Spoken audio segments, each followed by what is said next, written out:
Tiap hari panen. Peternak ayam petelur di Oku Selatan, Sumatera Selatan, mengeluhkan sulitnya mencari pakan untuk ternaknya sejak COVID-19. Pakan ayam berbahan jagung dan dedak saat ini sulit ditemukan.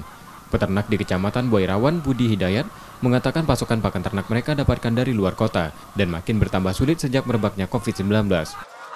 Kalau untuk saat ini mungkin dampak dari corona ini agak kesulitan. Ini juga ya alhamdulillah bisa berbagi dari rekan gitu, dari rekan kerja sama peternak juga gitu. Per harinya itu berapa biasanya itu? Berapa kilo atau berapa? Kalau tergantung banyaknya ayam, kalau ayam 1000 dari per 1000 per harinya 1 kintal, 1 pikul. Ya.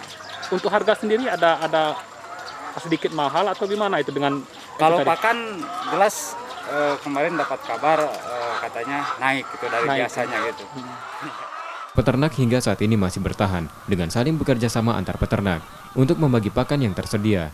Minimnya pakan juga membuat produksi telur turun hingga 20% lebih. Setia Budi, Kompas TV, Ogan Komering Ulu Selatan, Sumatera Selatan.